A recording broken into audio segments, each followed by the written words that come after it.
Dear Pradhan Mantri ji, Namaste.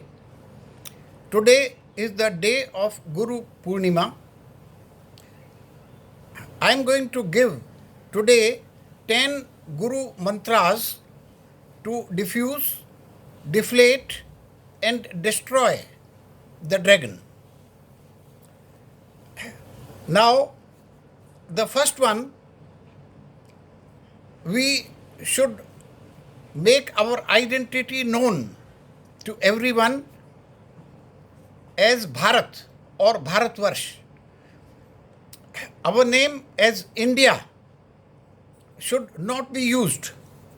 Both these names, as I have given in my previous videos, India and Hindustan are unlucky names and they should be deleted completely. India name was given to us by the Britishers and it depicts slavery. At some places, you must have heard that previously there were boards put up that dogs and Indians are not allowed. So we do not want to continue with that, and our original name is Bharat and Bharatvarsh, and both these are lucky names for us. Now, the official name of India, which is called India now, it should be Bharatvarsh, and in short, the name Bharat can also be used. Both these names are lucky. In this case, I have already put up an official representation to Honorable Home Minister that the name to be accepted as Bharat and Bharatvarsh, and as required, the Constitution paragraph in this respect can be amended. This is after the Honorable Supreme Court of India did not accept to change the name, and as per their advice, the matter was to be referred to the Ministry of Home Affairs, which I have done immediately as soon as the order of Supreme Court was announced. This is Guru Mantra number 1, that we are not India anymore. We are free. Our name of our country is Bharat and Bharatvarsh. Now, second Guru Mantra, which has to come. We are fighting a war. It is a war-like situation between China and India. China is the aggressor, which China is wanting to take our territories by use of force. Now, we are not the only people who are suffering. China is having similar border disputes with 18 other countries. Their border is linking up with 18 countries, and each of those countries are the sufferers. Okay? They are being harassed because the policy of China is expansion to accommodate their growing population and their greed for occupying more and more territory all over and become the biggest power in the world. They are doing this. We can't keep on accepting what is going on. We have already suffered in 1962. They have occupied at present, as on today, more than 45,000 kilometers of Indian territory.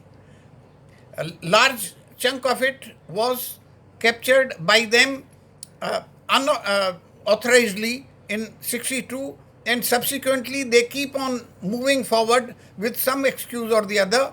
When they are challenged, they agree to some extent. They go a little behind, but still they continue their policy of expansion. If they move forward 5 kilometers, they agree to move back by 2 kilometers and then they again come back. This has to be stopped, and for this reason we can't fight alone. To increase our strength, these 18 countries, we should sign an agreement with them and let it be Bharat Bandhu Maitri Agreement. Bharat Bandhu Maitri Agreement, that is, it is proposed by Bharat, and we all want to join in.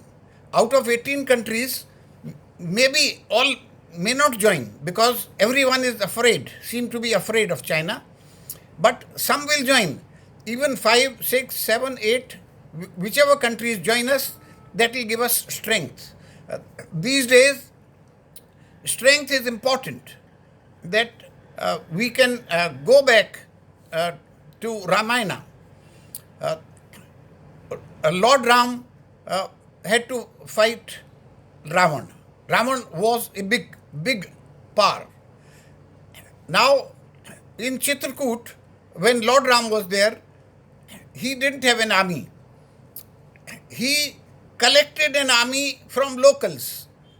He could contact other people who could join him. And he raised an army that he named it as Vanar Sena, and that is how he could go forward. As I told you earlier also, the general is not a general till he has army supporting him. Similarly, a leader, political leader or otherwise leader, is not a leader unless he has the backing of the public. Therefore, we have to make this agreement, Bharat Bandhu Maitri Agreement, with these countries who are suffering like us, and we plan to go ahead with them. That will increase our power. Now, that was the second Guru Mantra. Third Guru Mantra is Taiwan. There is a country, Taiwan, and Taiwan is the real China. Taiwan is also called as Republic of China, or in short we call it ROC. Now, there is not one China, there are two Chinas. One China is the mainland China, which is our enemy. We are fighting war with mainland China at present. Mainland China has got no connection, no control over Republic of China, which is Taiwan. Taiwan is an island near China in the China Sea, North China Sea. And it was a British colony earlier. Now, there were two parties in China, and they were at daggers drawn. The People's Republic of China party, they massacred the other party, that is Republic of China, and they had to run away and establish themselves at Taiwan. Now, Taiwan is a sovereign republic country. It has nothing to do, it is not under the People's Republic of China. Now, Taiwan country is recognized by 14 other countries. No, it is 15 other states who have recognized China, and these 15 states who have recognized China have got no connection, no relationship with the mainland China. Mainland China has a policy, they say our principle is one China principle. Anybody who visits mainland China, they make that politician or leader sign an agreement that they will have nothing to do with Taiwan, which is the Republic of China. Now, we have been, why haven't we accepted Taiwan as Republic of China? Because, let me say, we are afraid. Why are we afraid? We are fighting a war against mainland China, then what will they do? It is only mental fear with us. We will see when the situation comes. We should accept Taiwan as the real China and say that what the mainland China have to do, that it is their choice. If they want to keep relations with us, okay, or whatever suits them, let them do. We will not be afraid. Why should we not accept Taiwan as the Republic of China when 15 other countries have done? USA is sympathetic to Taiwan, accepting them, but USA has given limited recognition, limited acceptance to Taiwan. India should join in and help Taiwan in and accept Taiwan as the real China. The People's Republic of China say that one day, maybe 1 year, 2 years, 5 years, 10 years, it will become one China because they will conquer Taiwan. Well, when 15, 20 years come, let us see when it comes and what will happen at that time, we will see. Now, this was the third Guru Mantra which I wanted to give. The fourth Guru Mantra is about Tibet. Now, Tibet has been a sovereign republic, independent country. We made a mistake long before when China attacked Tibet, captured Tibet, and they became the rulers of Tibet. At that time, Dalai Lama had to run away from there because of the terror created by the Chinese. Unfortunately, that time our Prime Minister Nehruji accepted the taking over of Tibet by China. He did not raise any questions. Now, what the situation was at that point of time, we do not know. It is futile and useless to blame Nehru. Nehruji was our ancestor, that time a Prime Minister of India. He must have thought over, he must have considered all the situations there, and finally, not finding any better solution and for maintenance of peace, he might have accepted. But okay, if we committed a mistake that time, why can't we amend it now? Even in the court of law, the case can be reviewed at any time when fresh evidence is available or new points are brought out.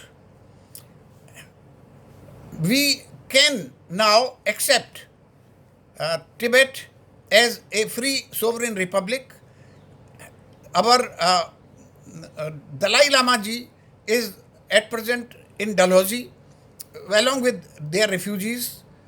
We can shift them to Delhi and we can accept them as a sovereign republic of Tibet, make an embassy for them, make arrangements financially for their followers to stay, and their government in exile should be accepted by India, and their religious guru, Dalai Lama ji, should be given provided adequate protection and facilities.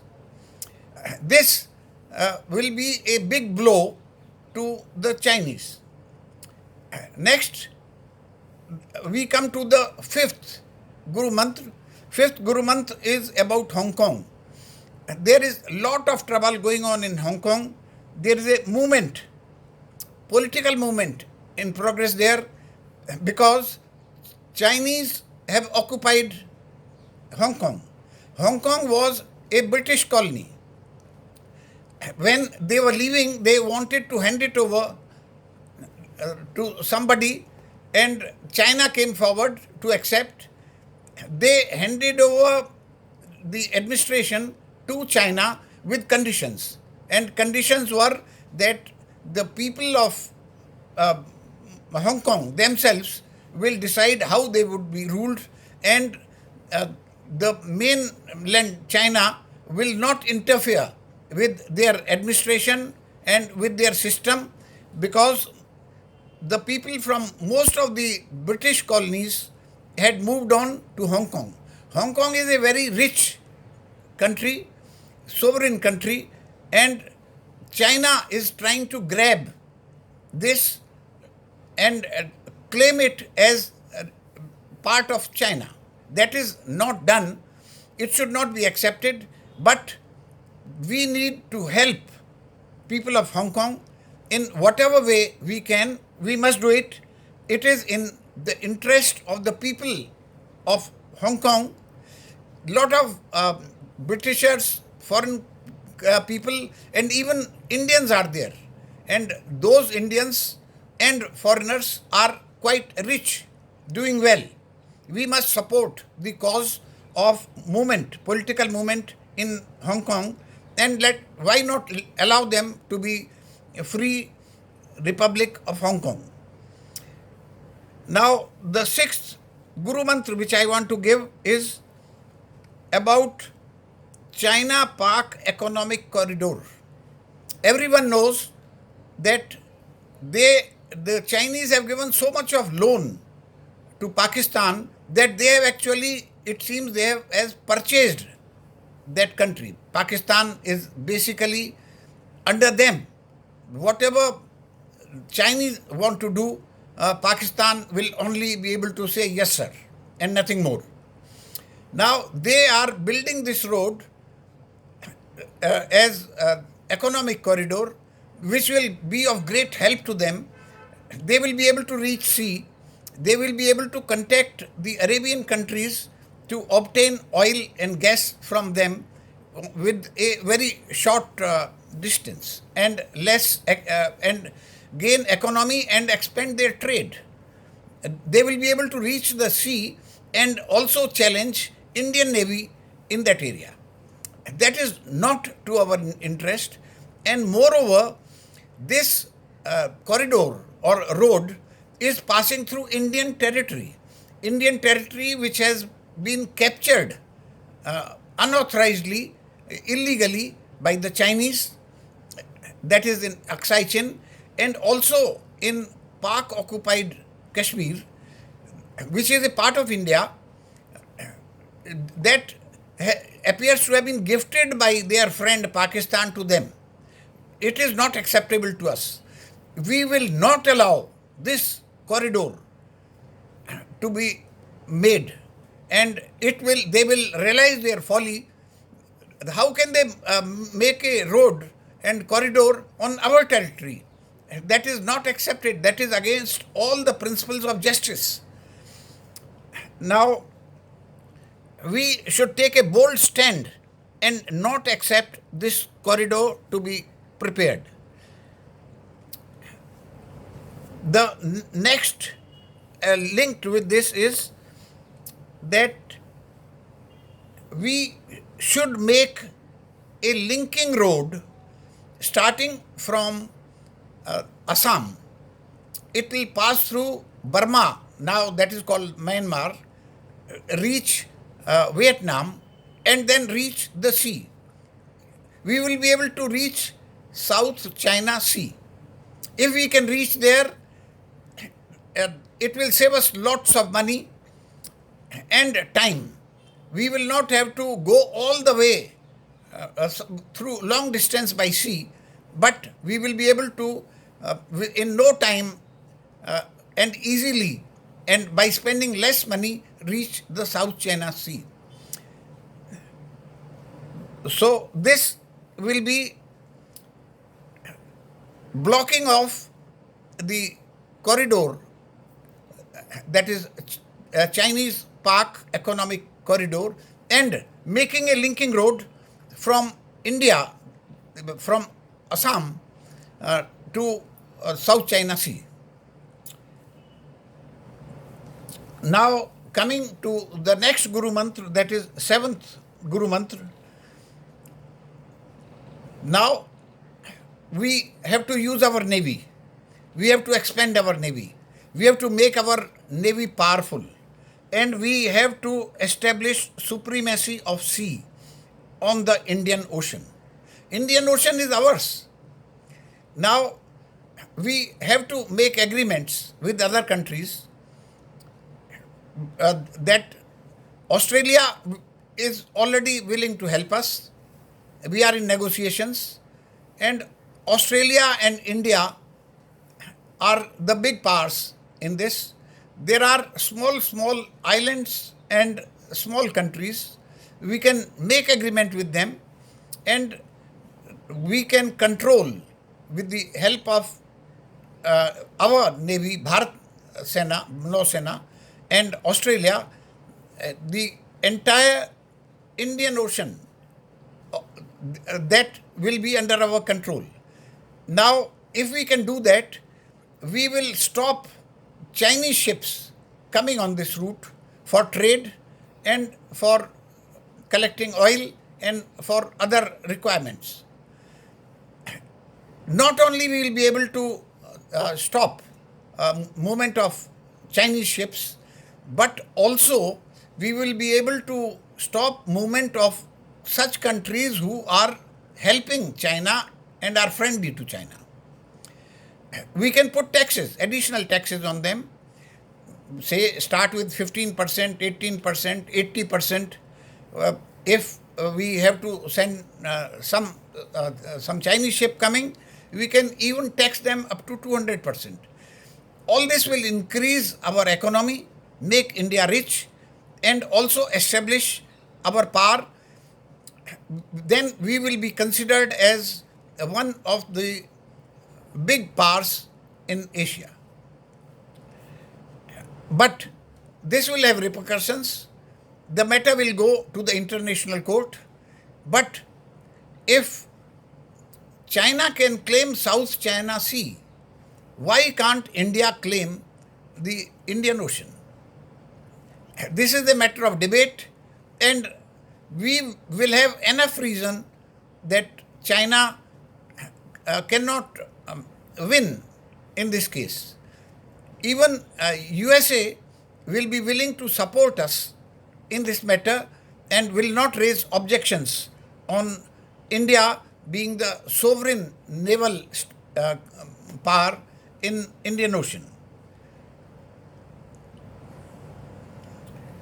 Coming to our next point, once we have reached South China Sea through the new link road which we will make from Assam through Myanmar and Vietnam, we would have touched the sea. South China Sea is very rich in oil, very rich in gas. Once we have access to the sea, we will be able to make agreements with the nearby countries, say Vietnam, that is the closest, and draw oil and gas in consultation, in agreement with those countries. Even if it is a 50-50 agreement, that is fine. That is, we do all the work, our company, we have got ONGC, a powerful organization to drill out oil and gas. And if we get even 50% of that, it will be a very big advantage for India. It will give us employment also to our youth and prosperity to the entire country. Now, we come to another touchy point. Our country respects all religions. We do not do any discrimination because of any religion, but Chinese do. Chinese have put 15 lakh Muslims in jails. They are in detention camps, and they have been separated from their families. Their children are not allowed to meet them. Their children have been taken away separately. These 15 lakh Muslims who are kept in the detention camps, they will never go back. And Chinese say that they are trying to educate these people. They are trying to teach them Chinese language. What they don't say is that they are changing their religion. They are making them convert from being Muslim. Now, they are not allowing the outside world to know any details. But the population, Muslim population in India is so much, it's very large population as compared to any other country. Even Pakistan do not have such big numbers as we have. It is substantial reason that we should speak up for Muslims. Why not? It is human rights violation against them. They are being killed. They are being beaten.